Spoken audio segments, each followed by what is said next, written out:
สวัสดีครับพี่ชาแนลครับวันนี้เป็นครั้งแรกนี่ครับที่ผมรีวิวคีย์บอร์ดจากแบรนด์นี้ครับ Epo Maker ครับรุ่นนี้ครับ HE75 V2 TMR Version นะครับคือคีย์บอร์ดตัวเนี้ยผมรู้สึกว่า Epo Maker เขาพยายามจะยัดหลายๆความสามารถลงในคีย์บอร์ดตัวนี้ทำให้คีย์บอร์ดตัวนี้มีหลายฟังก์ชันที่น่าใช้งานมากๆก่อนอื่นนะครับคีย์บอร์ดตัวนี้เป็น Magnetic Keyboard นะครับเป็นคีย์บอร์ดแม่เหล็กนะครับแล้วก็Magnetic Keyboard เขาจะมี2ระบบใหญ่ๆคือ HE Hall Effect กับ TMR ตัวนี้นะครับซึ่งจากที่ผมเคยรีเสิร์ชแล้วก็เคยรีวิวไปนะครับเทคโนโลยี TMR เนี่ยความสามารถโดยรวมนะครับมันจะดีกว่า Hall Effect แล้วเพื่อนๆก็อาจจะมีคำถามเช่นกันว่าแล้วทำไมคีย์บอร์ดดังๆเขาถึงยังใช้ HE อยู่เพราะว่าเทคโนโลยี HE มันเป็นเทคโนโลยีที่มีราคาไม่แพงนะครับราคาเอื้อมถึงได้ง่ายนะครับคือ TMR เนี่ยเขาจะเป็นเทคโนโลยีที่แพงกว่านะครับแต่ตอนนี้ก็เริ่มเข้าถึงพวกเราได้ง่ายขึ้นแล้วล่ะคลิปวันนี้ผมจะเล่าให้ฟังเกี่ยวกับความสามารถของเจ้าตัวนี้ครับว่าเขายัดอะไรลงในคีย์บอร์ดตัวนี้บ้าง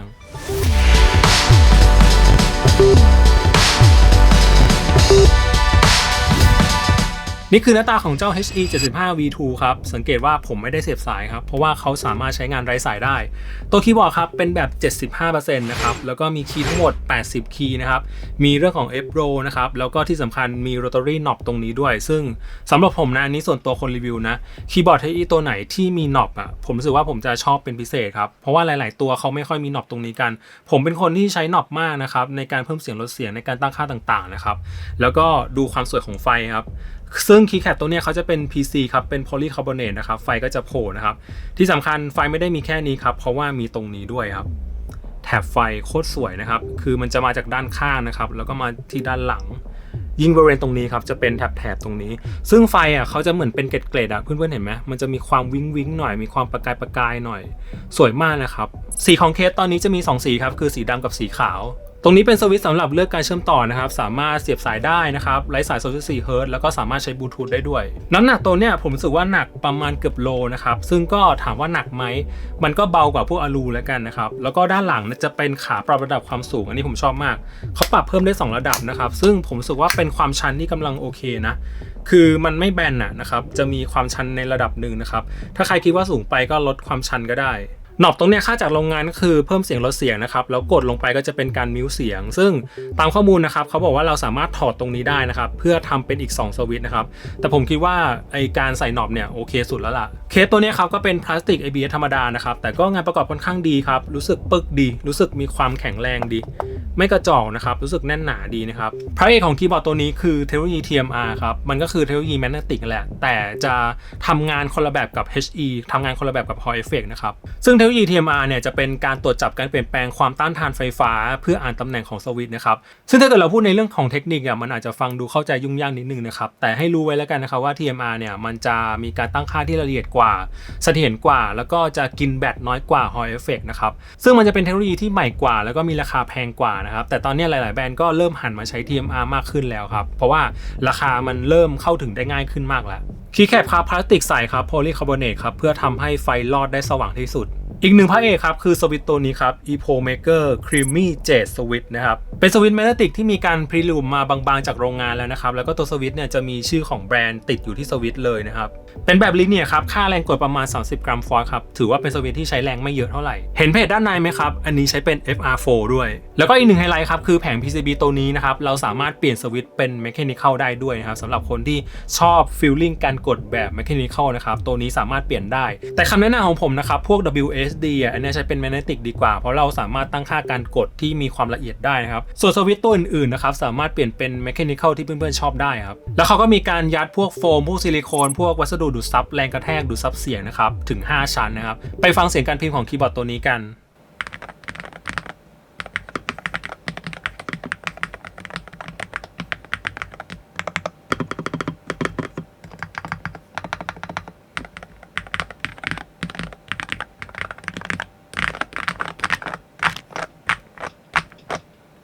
คีย์บอร์ดตัวนี้ให้แบตมาเยอะเหมือนกันนะครับ 8,000 มิลลิแอมป์นะครับ 4,002 ก้อนนะครับ เขารองรับการตั้งค่าผ่านเว็บนะครับก็จะเหมือนกับที่เราเคยเห็นในคีย์บอร์ดทั่วๆไปเลยครับเรื่องของ Key Setting นะครับก็การรีแมปปุ่มนะครับแล้วก็พวกฟังก์ชันต่างๆก็จะอยู่ในนี้ครับอย่างตรง Advanced Key ตรงนี้นะครับก็จะเป็นพวก DK SMT TGL นะครับแล้วก็ Snap Key ก็คือ SOCD นะครับซึ่งเป็นฟังก์ชันที่สาย FPS อย่างเราใช้อยู่ประจำนะครับก็แน่นอนเซตไว้ที่ A กับ D ตรงนี้นะครับตรงนี้ครับการเซตค่า Extrusion Point นะครับสามารถโยกได้ตั้งแต่ 0.1 ถึง 2.7 นะครับแล้วก็ตรงนี้เป็น Rapid Trigger ครับ Polling Rate นะครับเสียบสายกับไร้สายครับสามารถเซตได้สูงสุดที่ 8,000 ส่วนบลูทูธจะอยู่ที่ 125 เฮิรตซ์นะครับแล้วก็เสียบสายเนี่ยจะมีค่า latency ที่ต่ำที่สุดนะครับคือ 0.1 มิลลิเซกนะครับส่วนไร้สาย 2.4 เฮิรตซ์ก็จะอยู่ที่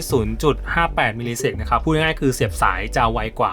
ความรู้สึกในการใช้งานเอาไปเล่นมานะครับพวกฟังก์ชันต่างๆทำงานได้ perfect ทำงานได้ปกติซึ่งอันนี้ถือว่าเป็นเรื่องธรรมดานะครับทั้งพวก snap key อะไรประมาณนี้ครับไม่มีปัญหาในการใช้งานนะครับแล้วก็ตอนที่ผมเทสเป็นไร้สายด้วยก็ไม่ได้มีปัญหาในการส่งสัญญาณอะไรนะครับทำงานได้ปกติเลยเรื่องของค่าสแกนเรทครับคีย์บอร์ดตัวนี้อยู่ที่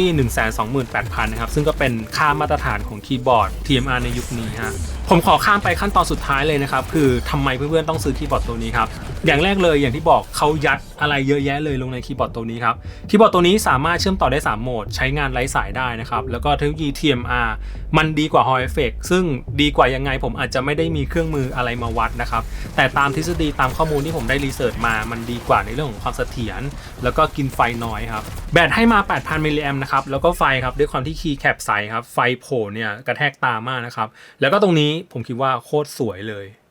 มาพร้อมโรตารี่น็อบนะครับเพิ่มเสียงลดเสียงมิวเสียงทำได้ง่ายมากนะครับแล้วก็ที่สำคัญครับ PCB รองรับสวิตช์ทั้ง2รูปแบบครับ Magnetic แล้วก็ Mechanical ครับส่วนตัวนะครับผมรู้สึกว่า Extrusion Point ต่ำๆในคีย์บอร์ด Magnetic ยุคนี้ผมคิดว่ามันคล้ายๆกันแล้วไม่ได้มีแบรนด์ไหนที่แบบ